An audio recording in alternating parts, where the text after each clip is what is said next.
I'm Nudrat Khan, and since I share the same name as Amena Khan, I think I have the right to say something. But even if we didn't have the same name, I still had the right to say anything on YouTube, because that is what is YouTube about. You can be anything and say anything.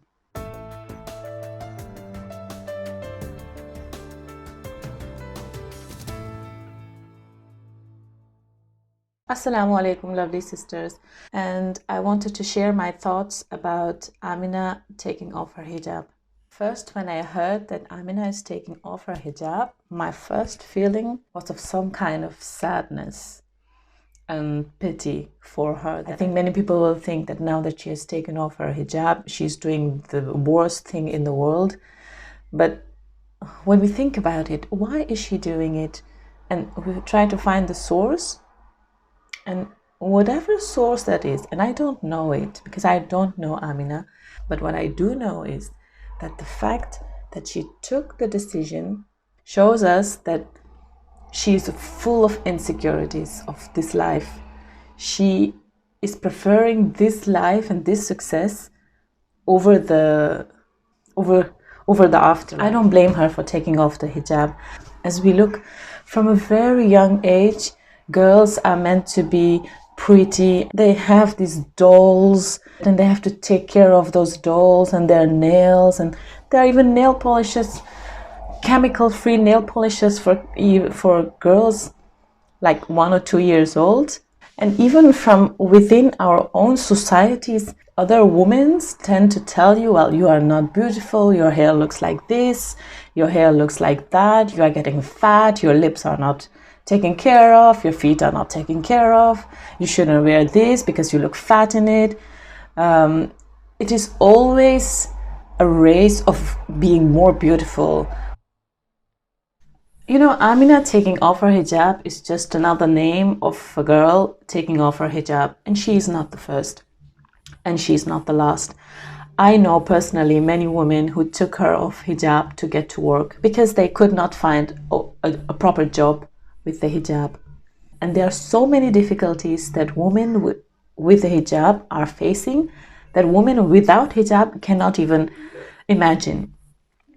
I have a friend and she was not wearing a hijab. She never wore a hijab. But at some point in life, she said, well, I think that now I'm ready to wear the hijab. So she started wearing a hijab. And she was surprised by how left out she felt compared to before. And she got through a mix of feelings that she shared with me, but it shows the complexity of wearing a hijab. There are many, many women who are so rich who do wear a hijab, who do even wear a niqab, but we don't see them. Now, let's watch this till the end, because in the end, I'm going to give you some tips how you can secure that your girls and your boys can do the parda that is preferable in Islam. You know, when there is a small girl, starting from the age of 3, or she's not dressed modestly according her age, you know, when she gets older, when she gets 10, and she will think like, why would I do this? Why would I now cover because I have never done it?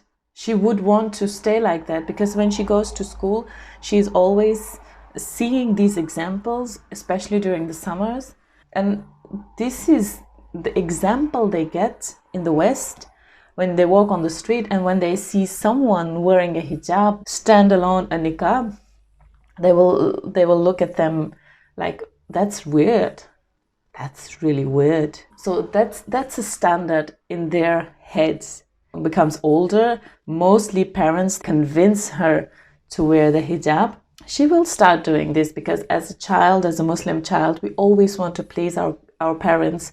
So we will start to wear it. And then when we are older and old enough and mature enough and rich enough, then somehow at some point we will say, no, this is not what I wanted. This is what my parents wanted. This is not what I wanted. And we will leave the things that we were convinced of, and we will leave it behind, just like Amina did. I would like to give some advice of what we can do to prevent those things from happening in the future. The first thing is, with a very, very young age, teach your daughters and your sons to clothe themselves with modesty. Teaching both your son and your daughters, when they are sitting next to you in the living room, you teach them both what modesty is, how they can achieve modesty. That's a first thing. Now the second thing, and I think that is so important. It's so important that I cannot mention it enough. Women want to feel beautiful and appreciated. If you don't understand that, then there is something seriously wrong with you. Women always want to feel beautiful and appreciated. If you have a daughter of 3 years old, to all the dads who are listening, and if they are not listening, please forward this YouTube video to them, because all the dads, tell your daughter that she is the most beautiful woman on the world every single day. Every single day. Because if you are not going to tell them they are beautiful, someone else will, and then they will listen to them. And if you don't tell them they are beautiful, they will want to find this appreciation somewhere else. Now, how do you tell a girl she's beautiful?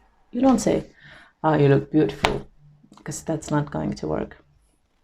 You tell her, you take her. You tell your eyes. When I look into your eyes, I see a wonderful person. When you take my hand, when I hold your hand, I feel a very nice person who is living in with you. When I pick you up, when your daughter is very young, when I pick you up, I feel like I have the most beautiful pearl in my hands. When you do this, your daughter will love you, because you dads, you are the kings for your daughters. And you want to stay that way forever. You don't want to become the enemy. Now, it's very important that the dads do it, but it's equally important that the mothers do it too. But somehow, mothers have another kind of relationship with their daughters. Mothers can teach daughters that, look, we are very beautiful. We are the pearls of this world. We are one of the nicest creations of Allah. We are the most beautiful flowers. We don't want someone to come over and kill all the beautiful flowers and step on them. No, we don't want them. We want to protect them. We want to build a garden full of these flowers, and we will not allow anyone to enter just like that. We will look who is capable of entering this beautiful garden, and we will allow them one by one. And in Quran, Allah has written who is allowed to enter in this garden. I think from a very young age, we should teach our kids the love for Allah and the Prophet Muhammad sallallahu alaihi wasallam. And then there is another point that I want to tell you, and that is, get to know the world. The world the children know now is the West. They see their school, they see their teachers, they see their neighbors, they see their friends, and that's it. Their world ends there. They don't know yet what the life is in other parts of the world. So I would suggest, if you can, go to other parts of the world, not necessarily back to your country for where you come from, and visit their culture and learn from their culture and see how different they are, but equally important they are. It will broaden their world, and they will see that, not only what you see in the West is important, but everyone is equally important. And if they are left out by one group, they know that maybe that group is not for them. So the reason that I started this YouTube channel was to create a community of Muslim women. And Amena taking off her hijab got me again to this point of all the Muslim women. Please do come on YouTube, make those videos. When I search something, when I search, for example, budgeting, I don't see no woman wearing a hijab explaining how to budget. Please do come to YouTube to share your experience and knowledge in a meaningful way within your boundaries. Be confident, because you are great. You are the most beautiful flower. You are the most beautiful pearl, and don't let anyone tell you something else. So this is a request to all women to step forward and to show yourselves as an example for the coming generation.